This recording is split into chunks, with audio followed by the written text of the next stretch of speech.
back to my channel, or welcome if you're new, and welcome to this week's reading vlog, which is going to be a vibe and it's also going to be jam-packed. Today is the 9th of October. It is Thanksgiving here in Canada, so it's a day off for me, and it's also a time for me to say happy Thanksgiving to all of my Canadian friends and subscribers. I hope you guys had a lovely time this weekend, that you were able to spend time with family, have some good food. There's so much to be grateful for, even if life has become increasingly difficult for all of us here.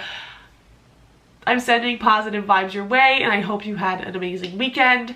Fall has definitely come into clutch for Thanksgiving. It was 30 degrees up until last Friday, and then there was a shit ton of rain, and now it's like 10 degrees and there's been no sun for the last couple of days. So fall is definitely upon us, which means there's probably going to be snow in like 2 weeks. Who the hell knows at this point? So all that to say, it is October. It is also Spookopoly. If you don't know what I'm talking about, it is a month-long readathon hosted by Becca from Becca in the Books. I talked about it more in my Candyland TBR, where I also did my first roll for that specific TBR. I will link all of it in the cards for you guys.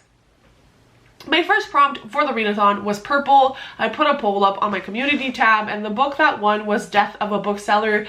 This is what I am currently reading. I'm 62 pages in, and I am really enjoying this so far. I read it yesterday at my parents' house by the fire. It was a really fun, cozy time, as you may have seen by the b-roll. And so yes, I'm very intrigued by what is going to happen in this book, and this is what we will be focusing on for the week. Hopefully we can start something else at least, but this is the major plan for this week. So if you have not heard of this book, let me give you some context before we move on. This is a book, it's a mystery book, and it follows two different characters named Roach and Laura, and they are both connected because they work at the same bookstore. Now, we learn very early on in this book that Roach forms an obsession about Laura. Roach is a character that is very not like other girls. She calls regular girls who enjoy fall and pumpkin spice lattes, people like me, she calls them normies, and she is more set aside. I think she identifies that way, and she really is obsessed with true crime, but describes it as not in a way as normies are. And she basically develops an obsession for Laura, and I believe Laura has either family history or she's in some way connected to true crime, and all of that will kind of develop in our story. I think Laura is going to not want to have anything to do with Roach, which will increase Roach's obsession with Laura. Now, we get both their perspectives, and I think it is very well done so far. The characters feel very different. They're not similar at all, actually, and it's very fun to read two completely different mindsets, and you kind of unpuzzle little parts of them as you go through, and their interactions are very weird, but I'm loving it.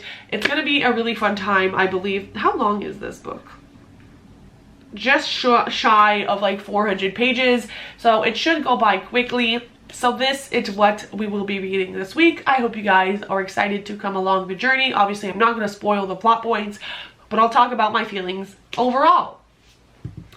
This vlog is also going to serve as kind of like life updates, showing you guys what has been happening since the last time I vlogged, because there has been a lot.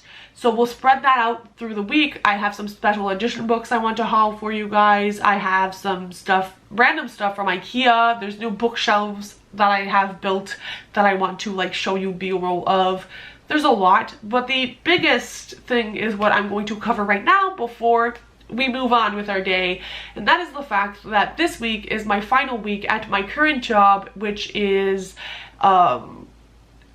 if you don't know, I graduated with my bachelor's of social work, and I currently work in a mental health psych ward, and I have learned a lot about mental health. I have learned a lot about how to interact with people and be able to help people who suffer from mental health, and how it is not their entire person, but a part of them, and I think I have learned a lot about the organizations around me that can help them. However, it is not where I see myself working. I am exhausted. I come home and I just want to bang my head on a wall for a couple of hours. I am overly stimulated and there's just too much to do, but not enough of what I actually enjoy about being a social worker. And so for those reasons, I decided to apply to other jobs. One of them being the job that I accepted, which is to be a social worker in a school setting. I will be starting a job as a social worker in an adult ed school, so for either kids, teenagers, or people who have not completed their secondary school or some classes and that they want to go back to school to do those classes. Now obviously there's a lot of needs for those kinds of populations. That goes with saying that not everybody who doesn't complete secondary school needs a social worker. That's not what I'm saying, but I think it's going to be a very fulfilling position, and it's very hard in my part of like where I live to actually get a job in a school as a social worker. So I don't even know how I pulled it off, honestly, but that's where I'm heading. I'm very proud of myself. I think it's one of my greatest accomplishments I've ever completed, and it's been very stressful, but I am so looking forward to the new challenge. And so obviously my life is a bit not in shambles, but in a transitional phase once again. But yeah, very proud of myself, very happy. I really feel like I need to celebrate this accomplishment because I haven't done anything to celebrate my degree. I haven't done anything to celebrate anything remotely close to being a social worker. So I am very proud of myself and for being able to get this job. So yeah, that was the major life update, and there will be a lot of fun bookish content and a lot of fun content in general. Tomorrow I'm going to sign over the papers for my new job. Then we will work 3 days and then we're changing jobs. So I'm going to go and have lunch now. I'll show you the B-roll of when I arrange my new shelves, and yeah, let's have a great week, y'all.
Happy Friday. I haven't really spoken to you all week. I know I've pulled out my camera here and there for some b-roll. However, because it was my last week of work, it was very chaotic and I wanted to spend time with coworkers, and I had to finalize everything so that I can pass on my patients smoothly.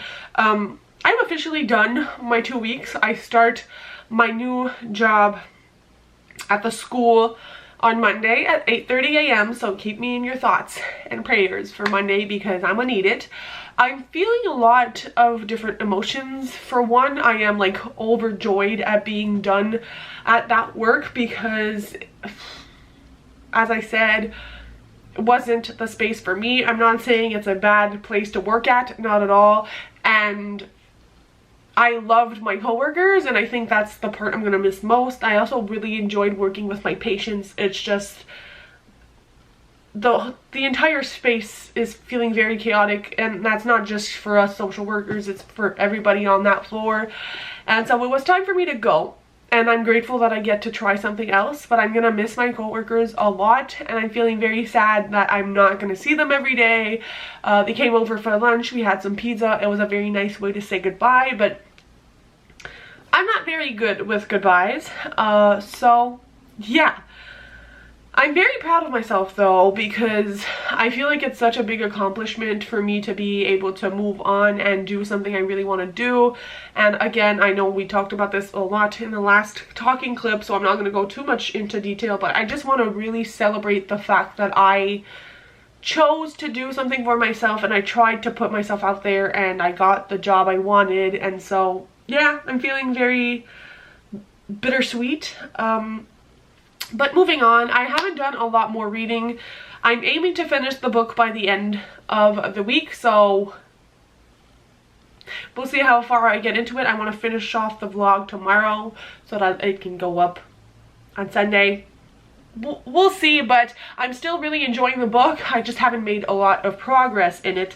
However, I got a crap ton of special editions from Waterstones in the mail this week, so I thought we would do a little bit of a haul. I've also received some clothes and stuff, but I don't know if I'm going to include all of it in this vlog or we're going to split it up into different vlogs. But one thing I got is this cardigan, and it has tulips on it, and I'm obsessed. And I think I want to learn to crochet. So first book on my stack is Stepfather Christmas, which is a festive countdown in 25 chapters. So technically you can read a chapter of this every day until Christmas. And this is by L.D. Lipinski, who is the author of, oh, what is that book?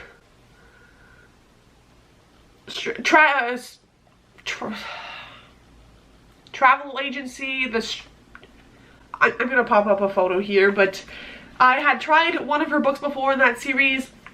Didn't love the story, but I think this one has potential and it sounds like fun and festive, and the special edition has, if it will focus, beautiful sprayed edges.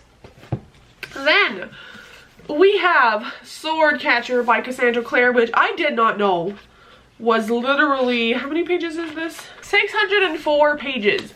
I got, again, the Waterstones exclusive edition. This one is very pretty. It has the black sprayed edges, and the underneath the dust jacket looks like this. I really like the spine, and it wasn't more expensive than actually getting myself a regular copy. I have been trying to get back into Cassandra Clare because I wasn't involved in the whole Mortal Instruments and all of the Shadow Hunters, so it's very daunting to kind of try her work. So I'm very intrigued to see what she does with this. I believe this is even adult fantasy, so it's very much out of her sort of regular wheelhouse. Then we have the collector's edition of A Good Girl's Guide to Murder. This one comes with sprayed edges like this, and then the bottom and top are just black, and it has a cute little ribbon as well. This one I'm not going to read, but it's just another copy to add to my collection. What I'm extremely excited about is Yumi and the Nightmare Painter by Brandon Sanderson, the Waterstones exclusive edition. This like looks like this all around. It is stunning. It looks gorgeous. Fun fact, I actually wanted to gift this to one of my friends. However, this particular friend is not accepting gifts, so I'm going to keep this copy for myself. It's fine. I want to read this. It's on my TBR. I really have a feeling this is going to be like the Brandon Sanderson book for me because of the way my friend speaks of this. So very hyped, and I'm really excited I was able to snatch one of those copies before it sold out. And another one that has sold out, and the last book on this stack, is Throne of the Fallen by Carrie Maniscalco. The Waterstones exclusive edition has these stenciled edges. The top and bottom are purple. And the highlight of the show is this right here with the foiling that every first edition in the UK is getting, and it's House of Envy. So this is her first foray into adult romantasy. It's her first adult, like strictly adult book, so obviously I had to get it. So yeah, those are all of the books from Waterstones that I've gotten in the past week. I love them all dearly. So what else can I tell you guys? I feel like so much has been happening. I did take advantage of the Prime Day deals. I got myself some new pens for work because I'm gonna need them. And I also got myself a massager that's in a box that I've been wanting for a really long time. It with coupons and everything, it was like 60% off. my back is going to be very happy about that. Other things are going to be coming in the mail in the upcoming weeks. I'm going to show you guys maybe a few more things tomorrow. For now, I think I'm just going to go celebrate, unwind, and once I have done more reading, I'll catch up with you guys.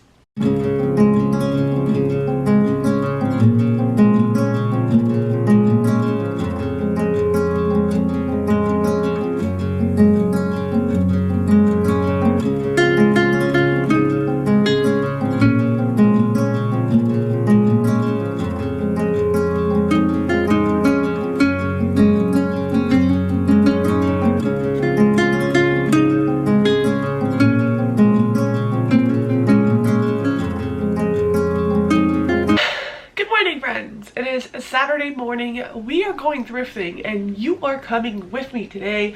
We are going to thrift in Ontario. We're also going to go to the Dollar Tree, which I'm very excited about. Two of my favorite places.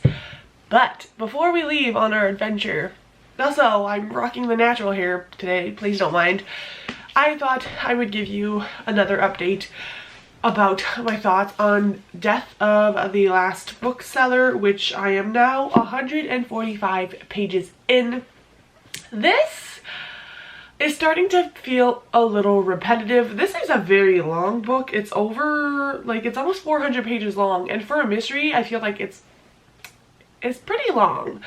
So I do think that the mundane lives of our characters is obviously at the forefront of this book. We're following book characters that are booksellers, their relationship, and then their own separate lives and how that all kind of intertwines together. However, I do feel that the level of repetitiveness in this book is kind of taking me out of it at times, because our main characters essentially just go to work. Laura goes to work, is sort of obsessed with one of her guy friends. She goes out for drinks, gets drunk, has the same discourse over and over again, and that's kind of what we follow for her. And then for Roach, we just see her having these strange habits, and there's nothing really going on. Like, we're following them in their everyday lives and how everybody's traumas and everybody's different lives kind of affect them and then affect their relationships. And obviously we are going to get into the nitty-gritty of things,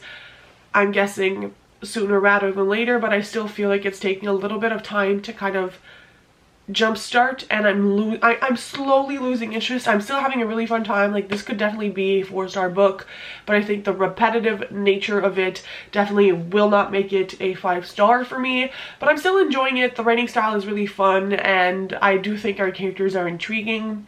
But yeah, that's kind of where I'm at. So I'm almost at the halfway point.